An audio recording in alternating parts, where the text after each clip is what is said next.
കൊട്ടാരക്കര ഡിണ്ടിഗൽ ദേശീയപാതയിൽ കുട്ടിക്കാനം ടൗണിന് സമീപത്ത് മാലിന്യ നിക്ഷേപം വ്യാപകമാകുന്നു. ഇവിടെ മാലിന്യ നിക്ഷേപം തുടങ്ങിയിട്ട് നാളുകൾ പിന്നിട്ടിട്ടും ബന്ധപ്പെട്ട അധികൃതരുടെ നേതൃത്വത്തിൽ ഇതിനെ തടയിടാൻ നടപടി വൈകുകയാണ്. വിനോദസഞ്ചാരികൾ, അയ്യപ്പ ഭക്തർ അടക്കം കടന്നുപോകുന്ന പ്രധാന പാതയോരത്താണ് മാലിന്യ നിക്ഷേപം നടക്കുന്നത്. ദേശീയപാത 183 കുട്ടിക്കാനം ടൗണിന് സമീപത്താണ് മാലിന്യ നിക്ഷേപം വ്യാപകമായിരിക്കുന്നത്.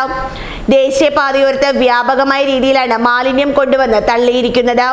കൂടുതലായും പുറത്തുനിന്ന് വാഹനങ്ങളിൽ കൊണ്ടുവന്ന് ഇവിടെ നിക്ഷേപിക്കുകയാണെന്ന് നാട്ടുകാർ പറയുന്നു.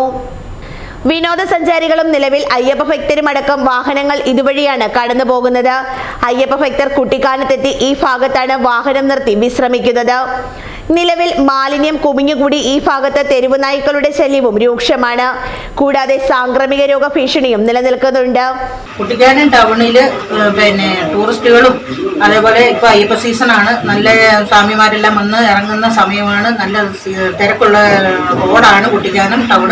അവിടെ ആ വേസ്റ്റ് കുട്ടിക്കാനത്തിനോട് ചേർന്നുള്ള തൊട്ട് ട്രീറ്റ്മെന്റിലേക്ക് തിരിയുന്ന വളവില് വേസ്റ്റുകൾ കൊണ്ടുവന്ന് തള്ളിയിട്ടിരിക്കുന്നു. ആ വേസ്റ്റുകൾ എത്രയും വേഗം പഞ്ചായത്ത് അധികാരികൾ അത് നീക്കം ചെയ്യണം. അവിടെ വണ്ടി വന്ന് സാധനങ്ങളൊക്കെ എടുക്കുന്നതാണ്, വേസ്റ്റ് എടുത്തു പോകുന്നതാണ്. എന്നാൽ പോലും അവിടെ വേസ്റ്റുകളാണ് ഒത്തിരി കിടക്കുന്നത്. ആ വേസ്റ്റ് കണ്ടില്ല എന്ന് നടിക്കാൻ നമുക്ക് പറ്റത്തില്ല. എത്രയും പെട്ടെന്ന് ആ വേസ്റ്റുകൾ എടുത്തു മാറ്റി അവിടെ ശുദ്ധമാക്കണം. അതിന് വേണ്ട നടപടികൾ മേലധികാരികൾ സ്വീകരിക്കണമെന്ന് മാത്രമാണ് ഇപ്പോൾ പറയാനായിട്ടുള്ളത്. ബന്ധപ്പെട്ട അധികൃതരുടെ നേതൃത്വത്തിൽ ഈ ഭാഗത്തെ മാലിന്യ നിക്ഷേപത്തിന് തടയിടാൻ അടിയന്തര നടപടി സ്വീകരിക്കണമെന്ന ആവശ്യമാണ് ഉയരുന്നത്.